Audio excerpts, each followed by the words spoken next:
좀 전에 우리가 함께 읽었던 이 본문은 우리가 너무 잘 알고 익숙한 본문입니다. 씨 뿌리는 비유죠. 이 씨 뿌리는 비유가 우리에게 너무 익숙하다 보니까 우리가 잊어버리는, 잘 찾아내지 못하는 그런 내용들이 있습니다. 그게 뭐냐 하면 왜 예수님께서 이 씨 뿌리는 비유를 말씀했나 하는 겁니다. 예수님께서 왜 이 씨 뿌리는 비유를 말씀했을까요? 우리 성경을 한번 볼까요? 누가복음 8장 10절 말씀입니다. 이르시되 하나님 나라의 비밀을 아는 것이 너희에게는 허락되었으나 다른 사람에게는 비유로 하나니 이는 그들로 보아도 보지 못하고 들어도 깨닫지 못하게 하려 함이라. 이렇게 기록합니다. 방금 저 8장 10절의 내용은 이런 내용입니다. 예수님께서 여러분 아시는 씨 뿌리는 비유를 말씀해 주셨어요. 어떤 씨를 뿌렸더니까 잘 안 나고 어떤 씨를 뿌리니까 100배가 결실을 맺었다. 이 씨 뿌리는 비유를 얘기했어요. 근데 여러분, 우리는 씨 뿌리는 비유를 여러 번 설교를 통해서 들어서 대충 알잖아요. 근데 이 당시에 예수님의 제자들은 갑자기 이렇게 씨 뿌리는 비유를 하니까 이게 무슨 말인지 몰랐던 거예요. 그래서 예수님께 물어봅니다. 예수님, 좀 전에 비유를 우리에게 말씀해 주셨는데 그 씨 뿌리는 비유가 도대체 무슨 뜻입니까? 해석을 좀 해 주십시오. 이렇게 예수님께 요청을 한 거예요. 그러자 예수님께서 그 말씀을 듣고 씨 뿌리는 비유를 해석을 해 주는 거예요. 해석을 하는데 어떻게 시작하느냐, 해석을 바로 10절에서 말씀으로 시작하는 거예요. 하나님 나라의 비밀을 아는 것이 너희에게는 허락되었으니까 너희들에게 내가 해석해 줄게, 이런 얘기하는 겁니다. 자, 그러면 여러분, 하나님 나라의 비밀을 너희들은 알아도 돼. 그러니까 내가 지금 해석해 줄게, 이렇게 표현하죠. 그래서 이 씨 뿌리는 비유는 예수님께서 왜 우리에게 들려주시는가 하면 우리의 마음이 옥토밭이 돼야 돼 하는 그런 말은 맞습니다만, 그 말도 오늘 본문에 분명히 그 의미가 담겨 있고 오늘 설교 때도 제가 할 텐데 1차적 의미는 그게 아니라는 얘기예요. 1차적 의미는 뭐예요? 하나님의 나라예요. 하나님의 나라. 하나님의 나라에 대한 비밀을 너희들은 알아야 되니까 내가 설명해 줄게 하면서 씨 뿌리는 비유를 설명해 준다고요. 그러니까 이 씨 뿌리는 비유는 무엇에 관한 비유인가 하면 하나님의 나라에 관한 비유입니다. 우리가 흔히 말하는 천국이라는 것이죠. 그 씨 뿌리는 비유는 그것과 관계됩니다. 자, 오늘 본문을 보면 씨는 하나님의 말씀이라 그랬어요. 그러면 농부, 씨를 뿌리는 농부는 누굴까요? 예수님이 됩니다. 그죠? 예수님께서 이 땅에 오셔서 하나님의 말씀으로 씨를 뿌리는 거죠. 자, 씨를 뿌렸는데 그 씨가 앞으로 내가 씨를 뿌릴 거야 라고 하셨습니까? 아니면 씨를 뿌려서 씨가 이미 땅에 다 떨어져 있습니까? 그렇죠. 땅에 다 떨어졌죠. 길가에도 떨어지고 바위 위에도 떨어지고 가시떨기에도 떨어지고 다 땅에 떨어졌어요. 그 말은 무슨 말인가 하면 이 비유는 하나님 나라에 관한 비유인데 예수님께서 이미 말씀을 선포하심으로 말미암아 하나님 나라가 이미 선포되었다 하는 겁니다. 선포되었다. 사람들에게. 하나님 나라가 내가 너희들에게 말씀을 전함으로 말미암아 이미 선포되었다, 이렇게 표현한 거예요. 선포되었다. 자, 하나님의 나라가 이미 선포되었습니다. 하나님의 나라가 그들에게 각각 다 떨어졌습니다. 자, 그때 두 가지 반응이 있습니다.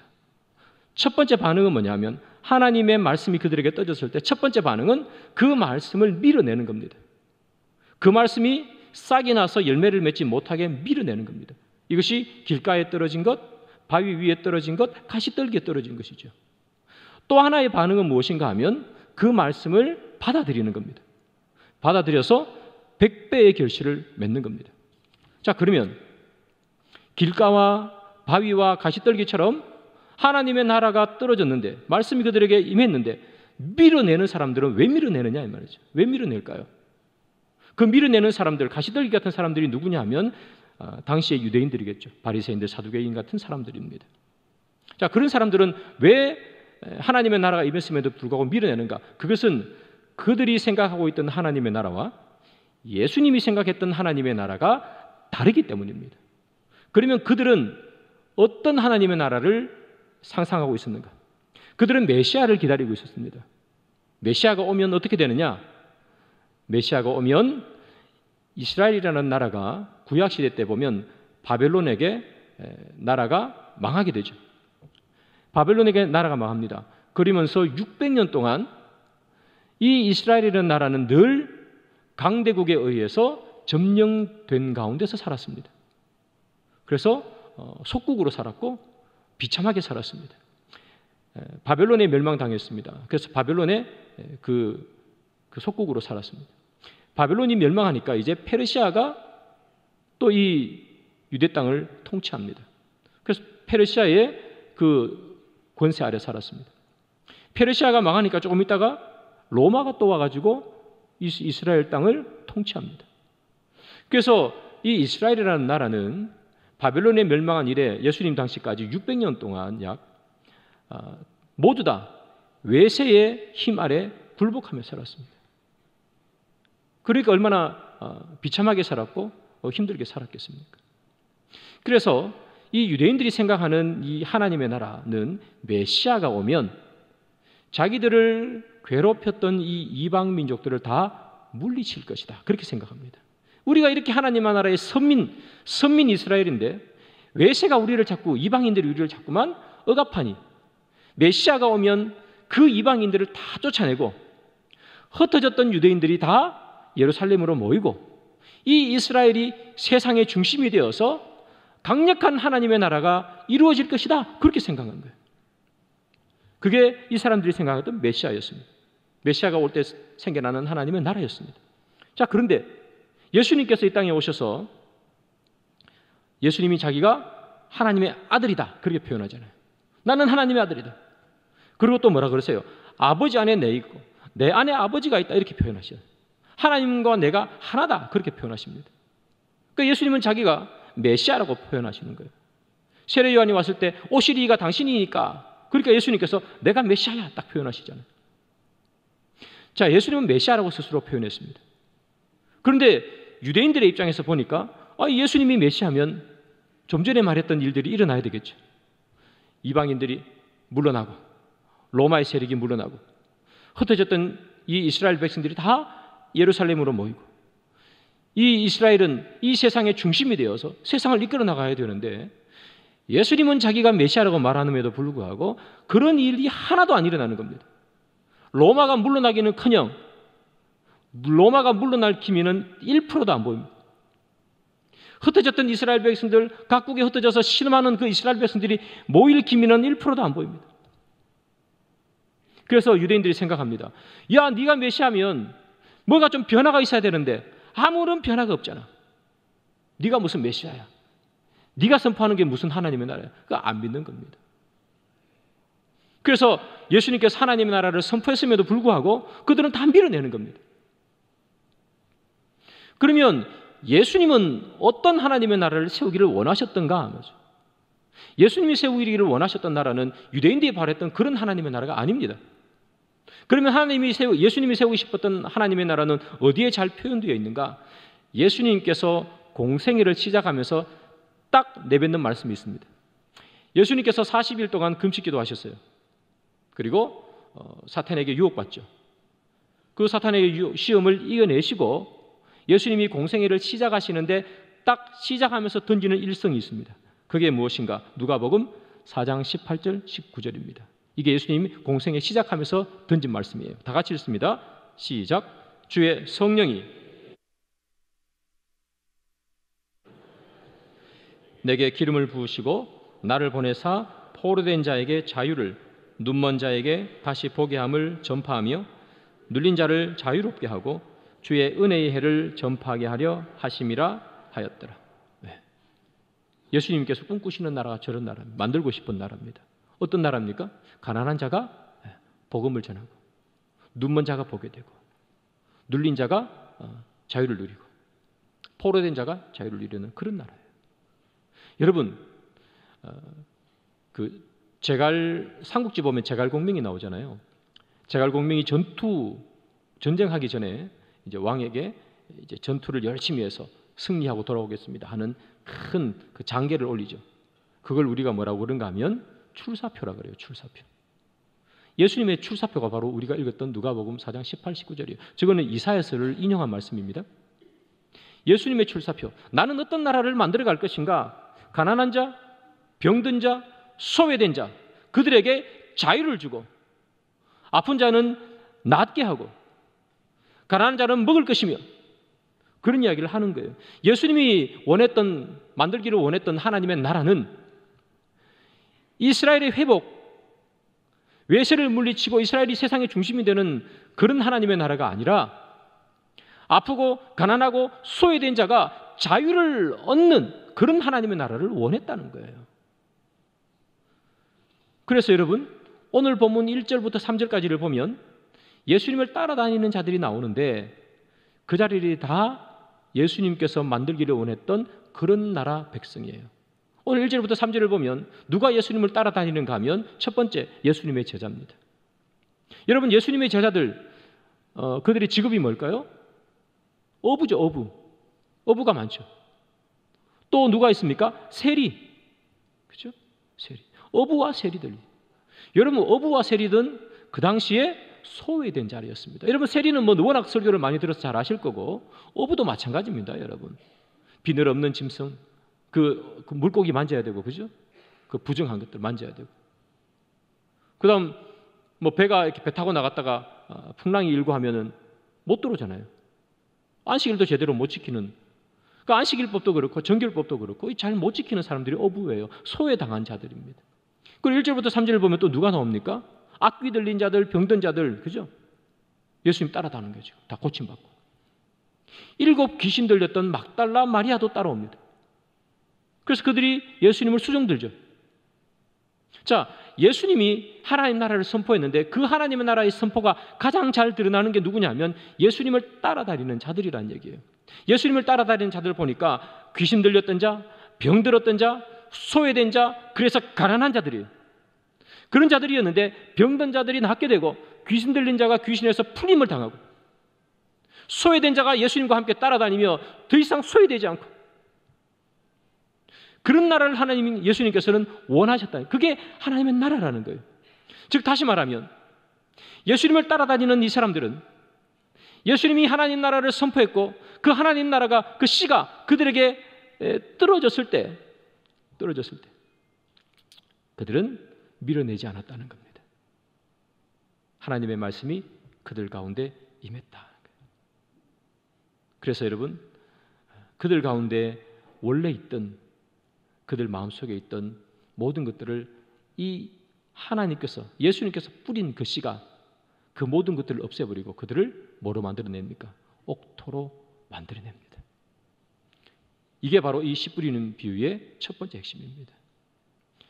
하나님의 나라, 그 하나님의 나라는 어떤 하나님의 나라인가? 가난했던 자, 그래서 포기했던 사람들, 귀신 들려서 모든 사람들이 다 포기했던 사람들, 눈 멀어서 삶을 포기하고 싶었던 사람들, 그런 사람들에게 하나님의 나라가 임하니 포기가 아니라 희망이 생기고 소망이 생기고 생명이 생기고 그 하나님의 나라를 주님께서는 만들어 가시겠다는 거예요. 여러분, 여기 나오는 12제자들 그리고 귀신 들린 자들, 막달라 마리아 같은 사람들, 여러분 그 사람들이 유대인의 입장에서 보면 어떤 사람들이에요?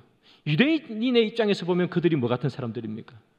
길가 같고 가시덤불 같고 바위더미 같은 사람이에요. 율법을 안 따라 살잖아요. 율법을 안 따라 살아요. 율법을 따라 살아야 되는데 율법을 안 따라 산다니. 세리들, 창기들 다 마찬가지예요.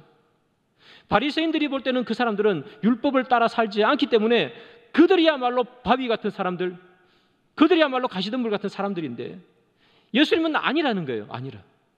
내가 선포하는 하나는 나라는 그런 나라가 아니라 오히려 가난하고 헐벗고 굶주리고 병들고 악귀 들려서 소외받는 자들에게 다가가서 그들에게 소망을 주는 나라.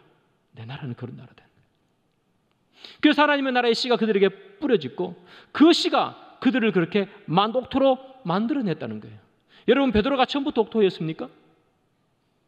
막달라 마리아가 처음부터 옥토 같은 좋은 땅 같은 여인이었습니까? 오늘 본문에 나오지만 수산나 같은 여인이 처음부터 그의 마음이 옥토였습니까? 아닙니다. 하나님의 말씀이 그들 가운데 떨어지니 하나님의 말씀의 능력으로 그들이 옥토가 된 겁니다. 그것이 바로 우리는 뭐라고 표현하냐? 두 글자로 복음, 이렇게 표현합니다. 복음이 무엇인가? 복음은 다른 게 아닙니다. 바위 같은 우리 마음들, 가시덤불 같은 날서 있는 우리 마음들, 바위 같은 굳어 있는 마음들,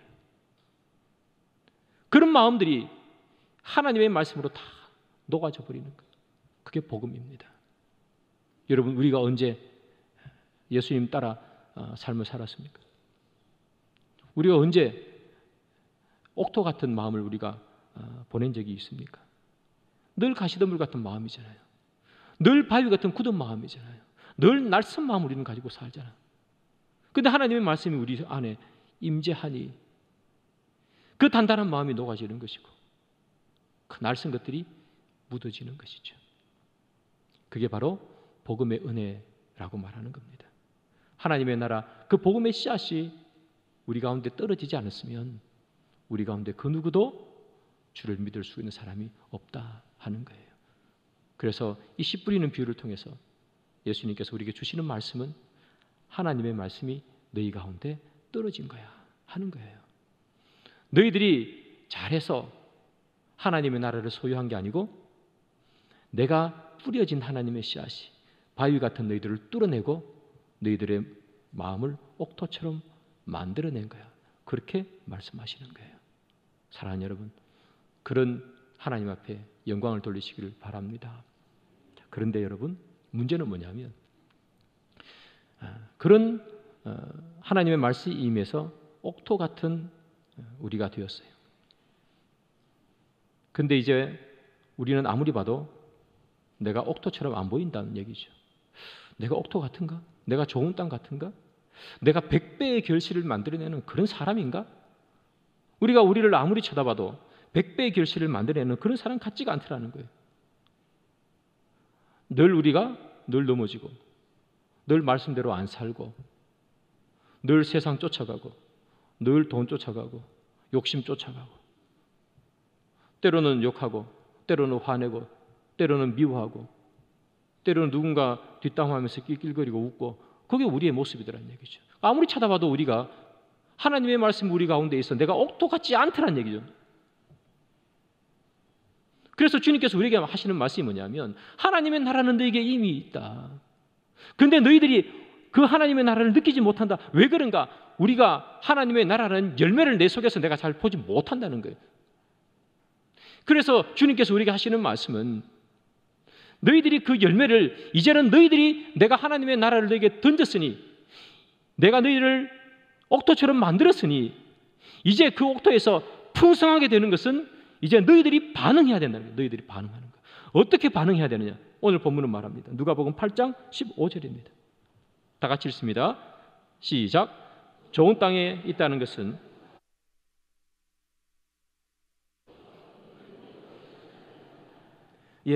뭐로 결실해요? 인내로 결실해요. 그러면 여러분 오늘 네 가지 땅이 있잖아요. 그죠?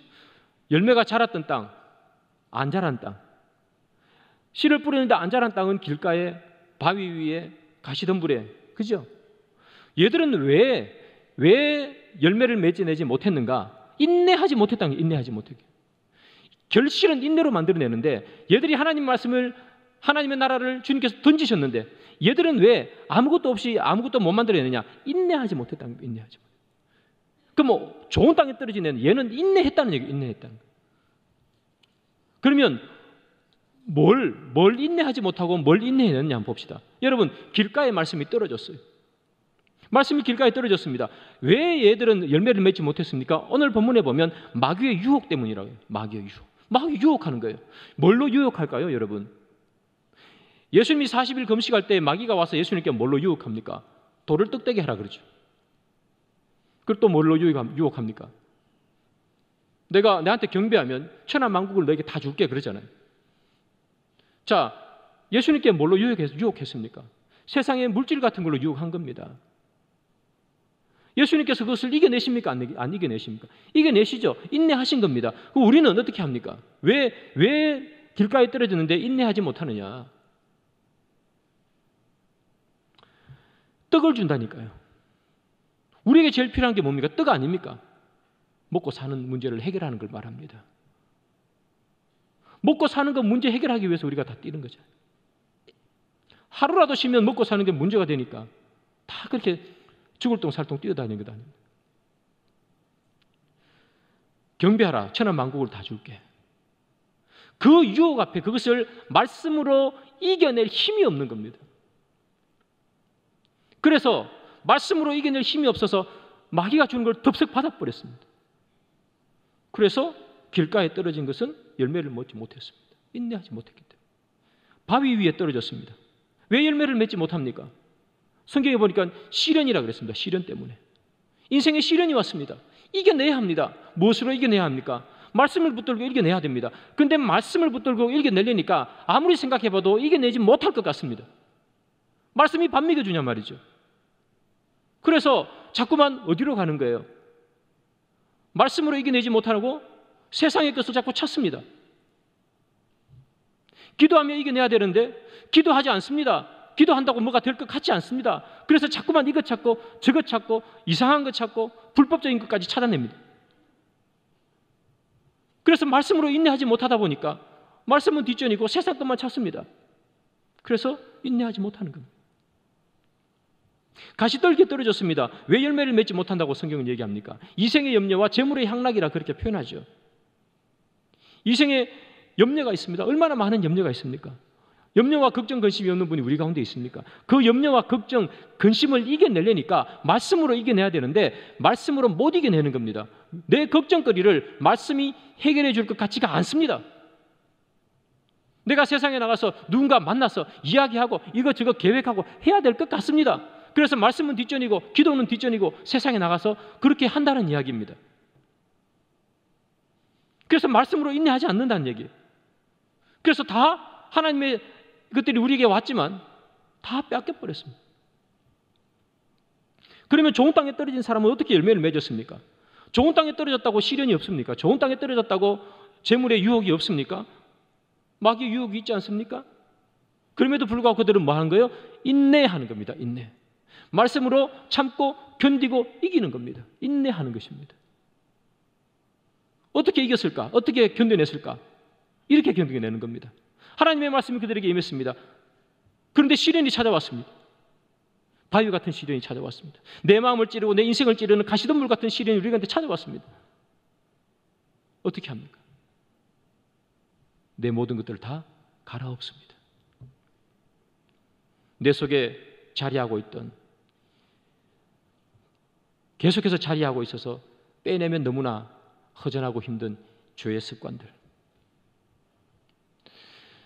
늘 내 속에 또아리를 털고 앉아있는 가시덤불 같은 뾰족한 나의 죄된 습성들과 나의 성품들, 그런 것들을 어떻게 하는 거예요? 말씀 때문에 갈고 엎고 파고, 그래서 그런 것들을 다 제거합니다. 그래서 옥토가 되는 것입니다. 사랑하는 여러분, 주님 말씀하십니다.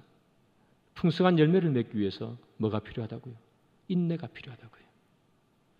오랫동안 우리 마음속에 들어와 있던 나의 모난 성품, 죄의 습관, 죄된 삶의 방식들, 그 모든 것들을 파고 엎고 기흥해서 옥토를 만드는 것은 아픔을 우리에게 줍니다. 때로는 힘들게 만듭니다. 죄와 결별할 때 아픔이 생깁니다. 죄된 습성과 결별할 때 쉽지 않습니다. 그러나 그것을 인내해내는 겁니다. 인내해내니 풍성한 열매가 생기는 겁니다. 그래서 오늘 본문에 나오는 이 좋은 땅에 떨어진 씨는 그래서 100배의 결실을 맺게 되는 것입니다. 사랑하는 여러분, 우리 속에 아직도 그렇게 자리하고 있는, 우리가 아직 패내지 못하고 있는 그런 죄된 습성과 모난 성품들이 있습니까? 남을 찌르기 바쁜 가시덤불 같은 우리의 성품이 있습니까? 어떻게 해도 변화하지 않으려는 바위 같은 우리의 굳은 마음들이 있습니까? 그것들을 다 갈아엎고 패내고 버릴 때 그때 무엇이 일어나는 겁니까? 풍성한 열매가 맺힙니다. 그것을 하지 못하면 우리는 늘 앙상합니다. 그래서 우리가 이렇게 느낍니다. 내가 하나님의 사람이 맞을까? 내가 죽어서 천당은 갈 수 있을까? 내 사는 꼴을 보니 힘들지 않을까?